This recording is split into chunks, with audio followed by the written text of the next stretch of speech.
Hello बच्चों। आज हम जो चैप्टर पढ़ने जा रहे हैं उसका नाम है सुमिरनी के मन के, जिसके लेखक हैं पंडित चंद्रधर शर्मा गुलेरी। इस पाठ में 3 छोटे छोटे निबंध दिए गए हैं, जैसे बालक बच गया, घड़ी के पुर्जे और ढेले चुन लो। बालक बच गया निबंध का जो मेन उद्देश्य है वो है शिक्षा ग्रहण करने की सही उम्र। लेखक ये मानते हैं कि हमें व्यक्ति के मस्तिष्क के विकास के लिए शिक्षा को प्रस्तुत करना चाहिए, शिक्षा के लिए मनुष्य को नहीं। हमारा जो मुख्य लक्ष्य है, जो उद्देश्य है, वो है मनुष्य और उसकी मनुष्यता को बनाए रखना। क्योंकि यदि मनुष्य बचा रहेगा तभी समय आने पर उसे शिक्षित किया जा सकेगा। लेखक का मानना है कि शिक्षा को कभी भी बच्चे पर लादना नहीं चाहिए जिससे कि शिक्षा उसे बोझ लगे, बल्कि उसके अंदर शिक्षा के लिए इंटरेस्ट पैदा करना चाहिए, रुचि पैदा करनी चाहिए। दूसरा निबंध घड़ी के पुर्जे में लेखक ने धर्म के रहस्यों को जानने पर धर्म के उपदेशकों द्वारा लगाए गए जो बंधन है उसे घड़ी के द्वारा बड़े ही रोचक ढंग से प्रस्तुत किया है। और ढेले चुन लो निबंध में अंधविश्वासी मान्यताओं पर चोट की गई है। यानी ये तीनों निबंध समाज की मूल समस्याओं पर आधारित है और विचार करने वाली है। तो चलिए शुरू करते हैं और पढ़ते हैं तीनों निबंध के बारे में। पहला निबंध है बालक बच गया। इस निबंध में लेखक ने शिक्षा ग्रहण करने की सही उम्र के बारे में बताया है। लेखक कहते हैं कि बच्चे पर शिक्षा लादनी नहीं चाहिए, बल्कि उसके मन में शिक्षा के प्रति रुचि को उत्पन्न किया जाना चाहिए। लेखक एक घटना का वर्णन करते हुए बताते हैं कि एक बार एक स्कूल के वार्षिक उत्सव में लेखक को बुलाया गया था, जहां स्टेज पर उस स्कूल के प्रधान अध्यापक के 8 साल के बेटे से तरह तरह के सवाल जवाब किए जा रहे थे। उस बच्चे का मुंह पीला था, आंखें सफेद थी और उसकी नजर नीचे झुकी हुई थी। उस बच्चे के ज्ञान को परखने के लिए उससे तरह तरह के प्रश्न किए जा रहे थे और वह बच्चा उन सभी प्रश्नों के सही उत्तर दे रहा था। उस बच्चे ने धर्म के 10 लक्षण बता दिए, 9 रसों के उदाहरण दे दिए, पानी के 4 डिग्री के नीचे ठंडक में फैल जाने का और उससे मछलियों की प्राण रक्षा के कारण को भी बता दिया। यहाँ तक कि चंद्र ग्रहण का कारण और इंग्लैंड के राजा हेनरी की बीवियों के नाम तक बता दिए थे। इन सब सवालों के बाद उस बच्चे से ये पूछा गया कि आगे तुम क्या करोगे, क्या बनोगे। उस बच्चे ने जो उत्तर दिया उस बात से ऐसा लगा जैसे उसे ये बात सिखाई गई या रटाई गई हो। उस बच्चे का उत्तर था कि मैं जीवन भर लोगों की सेवा करूंगा। ऑडियंस में बैठे सभी लोगों ने उसकी बुद्धि और चतुराई की प्रशंसा की। अपने बेटे का यह जवाब सुनकर उसके हेडमास्टर पिता का जो दिल था वो खुशी से भर उठा। एक बूढ़े व्यक्ति ने उस बच्चे के सिर पर हाथ फेरकर उसे आशीर्वाद दिया और उससे कोई इनाम मांगने को कहा। उस बच्चे के हेडमास्टर पिता और उस स्कूल के अध्यापक इसी उत्सुकता में थे कि बालक उनसे शायद किसी पुस्तक की ही मांग करेगा, क्योंकि जिस प्रकार उसने सवालों के जवाब दिए थे उससे तो यही लग रहा था कि वो बच्चा बहुत ही पढ़ाकू और समझदार है।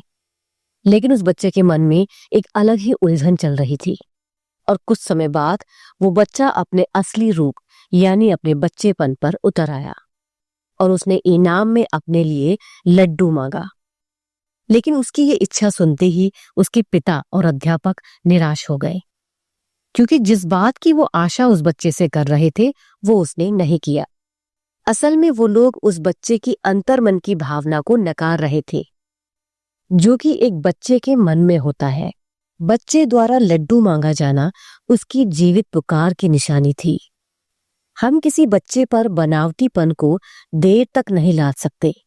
बच्चे को हमेशा सच्चा ही रहने देना चाहिए। इसीलिए उसे किसी भी चीज को रट्टा मारकर नहीं बल्कि समझाकर सिखाना चाहिए। दूसरा निबंध है घड़ी के पुर्जे। अक्सर धर्म के बारे में कहा जाता है कि धर्म के रहस्य को जानने की इच्छा हर व्यक्ति को नहीं करनी चाहिए। जो कहा जाए उसे ही सुन लिया जाए।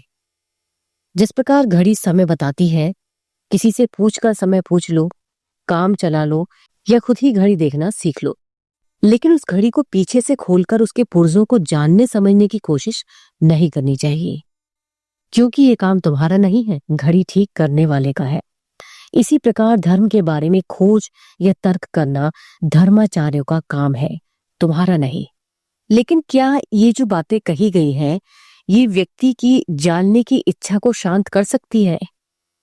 लेखक कहते हैं कि ये जो धर्माचार्य होते हैं, ये नहीं चाहते कि आप धर्म की बारीकियों को समझें, लेकिन हमें भी धर्म के बारे में जानकारी होनी चाहिए। किसी भी चीज को जानने समझने के लिए हम दूसरों पर डिपेंड नहीं रह सकते। जिस प्रकार घड़ी को देखना, उसके पुर्जों की जानकारी होना, उसको ठीक करने की विधि का आना बहुत जरूरी है, उसी प्रकार धर्म के बारे में भी जानना और उसे समझना ये बहुत ही आवश्यक है। तीसरा निबंध है ढेले चुन लो।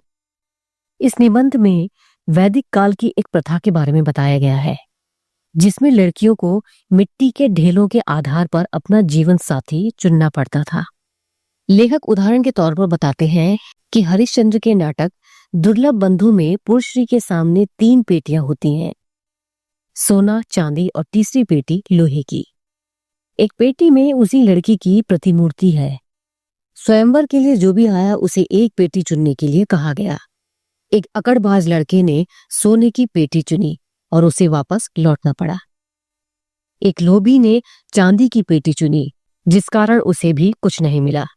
लेकिन जो लड़का दिल का सच्चा था, उसने लोहे की पेटी चुनी और इनाम में उसकी शादी उस लड़की से करा दी गई। लेखक कहते हैं ठीक इसी प्रकार वैदिक काल में हिंदुओं में हुआ करता था। लड़का बेटी के बाप के यहाँ जाकर उसे गाय भेंट करता और उसके बाद उनकी बेटी के सामने कुछ मिट्टी के ढेले रख देता था, जिसमें से एक ढेला लड़की को उठाना होता था। ये ढेले अलग अलग धूल मिट्टी से बने हुए थे, जैसे चौराहे की मिट्टी, शमशान की धूल या और भी बहुत सी चीजें। अगर लड़की वेदी ढेला उठाती है तो उनकी आने वाली संतान वैदिक पंडित होगी। गोबर के ढेले से उनकी संतान पशुओं की धनी होगी, और अगर खेत की मिट्टी छू ली तो उनकी संतान जमींदार का पुत्र होगा। लेकिन मसान की मिट्टी को हाथ लगाना अशुभ माना जाता था। लेखक गुलेरी जी इस प्रथा के माध्यम से अंधविश्वासों पर व्यंग्य करते हुए कहते हैं कि भाग्य के भरोसे बैठने के बजाय हमें अपनी बुद्धि और विवेक का इस्तेमाल करना चाहिए। वो कहते हैं कि आज के समय में भी ऐसा ही है। लोग ज्योतिष और ग्रहों की चाल पर आंख मूंद कर विश्वास करते हैं, और ये भी एक अंधविश्वास ही है। ओके बच्चों, तो ये पार्ट बस इतना ही। मिलेंगे नेक्स्ट वीडियो में, तब तक के लिए ओके बाय।